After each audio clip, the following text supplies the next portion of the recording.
All right. So this is the Bitcoin pyramid of wealth. And again, going back to this allodial title here, Bitcoin is the only asset that you can truly own. And I think that as we go through these next couple decades here, the only thing of value, whether you're a person, a company, or a country, unless you have something within this pyramid that I'm talking about, I think your wealth is going to trend towards zero against Bitcoin. As Bitcoin continues to reprice every asset on this earth, everything else is going to fall over time in comparison to Bitcoin. Can you guys hear me at least? Okay, I think so. So this is kind of the bottom layer here. And this is somebody who just holds Bitcoin. And don't confuse Bitcoin with like owning Bitcoin on Robinhood or owning some Bitcoin on Coinbase, ShakePay. This is like you have self-custody of this Bitcoin and you own it. The 12 words, either on paper, steel, or in your head, means that nobody else can take that asset from you. So that's the bottom part here. And it's the biggest for a reason, because I think that this is where a lot of Bitcoiners are just going to hang out in the bottom part there. So even though this is the bottom of the pyramid here, you're going to exceed everybody outside of this pyramid. So keep that in mind. So that's the first one. I think that that's the most obvious one there, the Bitcoin holders. This next layer, though, is actually Bitcoin and MicroStrategy. And somebody asked if I own MicroStrategy. The answer to that is yes, I do. And we watched the video, we didn't hear any sound there. I'll put it on quickly again, because I do think that it is important what he's talking about there. We'll just watch the last 30 seconds of it.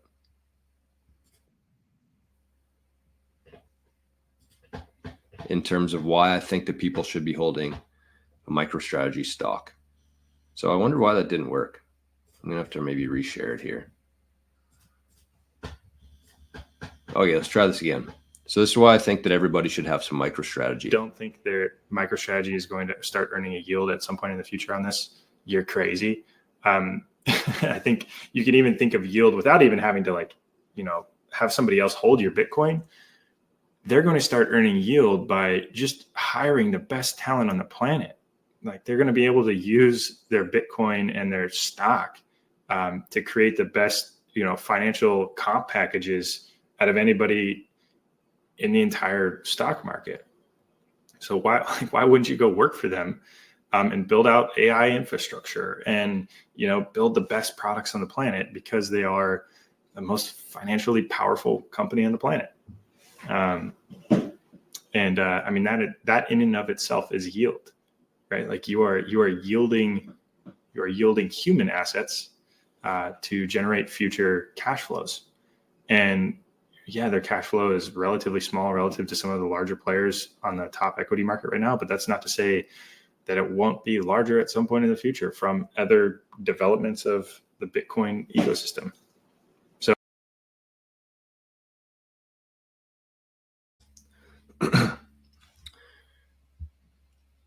all right.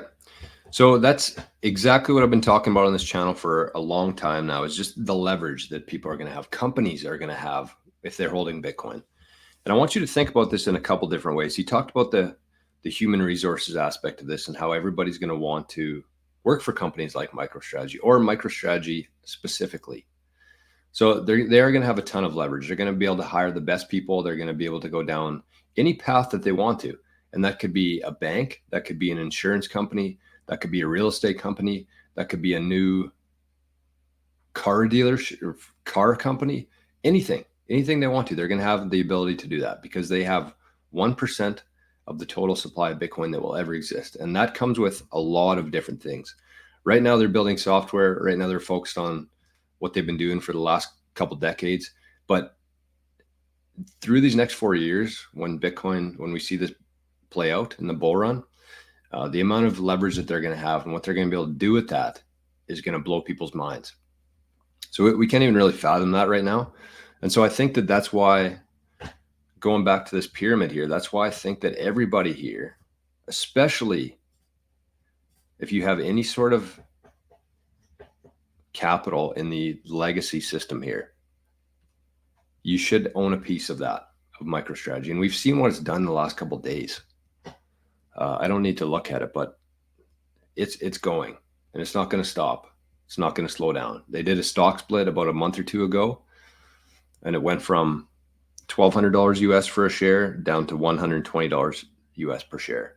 And I think that not only is that going to allow a whole bunch of new retail people, pensions, people like us to be able to buy it, but just think about the difference there mentally in terms of, if MicroStrategy stock doubled and it went from 1,200 to 2,400, think about how many people that would price out. Think about how many people in the world cannot afford to buy one share of MicroStrategy at 2,400 US dollars. A lot of people. Compare that to after the stock split, it doubles. It goes from 120 to 240.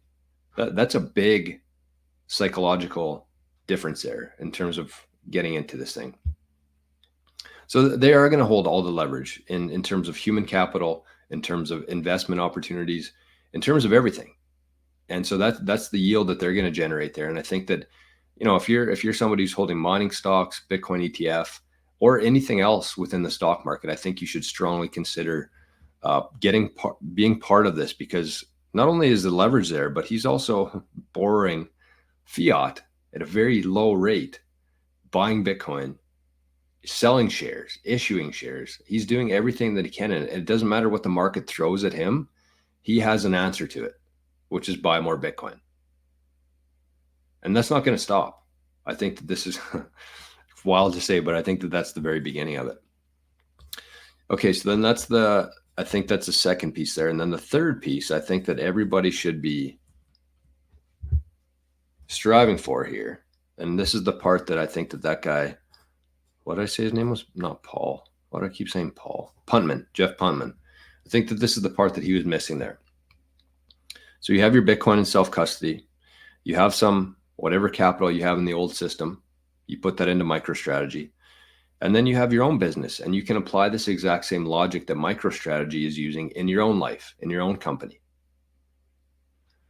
And people might hear that and say, well, I don't have a business. I'm not a business owner. What the hell are you talking about? But don't think about it like that. Just understand how different things are going to be in the next 10 years with the AI, with the working remote, with the contract work. Everything is evolving into one-person companies here, and that's what we're going to get to. Not everybody, but I think for the most part, everybody's going to be kind of their own business in 10 years from now. So what does that look like today? I think that if you understand that and you look at things differently, most people 5 years ago even, you start a company, you go in with the idea of, I'm going to start this, I'm going to grow it, I'm going to sell it in 5 years, and then I'm going to figure something else out. And that was just how society, navigated this thing. But I think if you look at it through a much different lens in terms of, I'm going to do something that I enjoy doing, that I'm good at, I'm going to add value to the world. And whether I'm getting paid in Bitcoin or I'm getting paid in cash, I'm going to put that on the balance sheet of this company and hold it in Bitcoin. And so if you are somebody out there currently who has a business, and it's October, we're heading into most people's fiscal year end here, and let's say you have $10,000 budgeted for marketing for the rest of the year, I would strongly suggest, instead of trying to grow in these next couple of months, there's not a whole lot of people who have disposable income that you're going to be reaching right now. So instead, just put that $10,000 into Bitcoin, buy Bitcoin, and then over these next couple of years, when that 10,000 goes to 20,000 and then 30,000, then you spend some of it on marketing. You keep some of it on your company's balance sheet and your treasury, and you just keep doing that, and you build the leverage there. And then in a couple of years from now, let's say 5-10 years down the road, if you're just doing what you're doing, you're putting your profits into Bitcoin, think about how much leverage you're going to have in terms of hiring people, in terms of building, in terms of being able to access the best resources, because you were holding Bitcoin back in 2024. So I think that this is going to be a very small group of people who actually attain that, the top rung on the pyramid there. So we got the Bitcoin holders at the bottom, the people who hold Bitcoin self-custody. Nobody can take it from them. They're going to get the personal purchasing power increase through the years. But you increase that, you leverage that a little bit with your MicroStrategy. And I think that the key there is, I don't think I would sell any Bitcoin to buy MicroStrategy. But if you have a bunch of capital in the old system, whatever that looks like, I would be buying MicroStrategy with that, simply because of the leverage that they're going to hold in the future. And again, it's not something that's in clear sight right now. It's not on their balance sheet. These aren't like, Saylor hasn't done a presentation on their future plans, but this is just thinking logically about this whole thing. And then you apply that same strategy to your own business and your own life. And again, you don't have to be a business who's earning Bitcoin, a Bitcoin business. Whatever, just take whatever profits you have, and instead of investing it back in your company today, just buy some Bitcoin, because those sats, that Bitcoin is going to go so much further in a couple of years from now. So you just kind of weather it today. You put your profits into Bitcoin, and then when you have that future leverage, when we see the end result of this next bull run, you can utilize that purchasing power. That's when you grow your company, and you just keep applying that. And so you change your whole mindset in terms of, I'm going to have this business, I'm going to sell it in 5 years, and I'm going to do something else. No, you just keep doing what you're doing. You keep adding value. You keep earning profit. You're profitable, and you put that into Bitcoin, and that's going to just keep compounding your leverage through the years.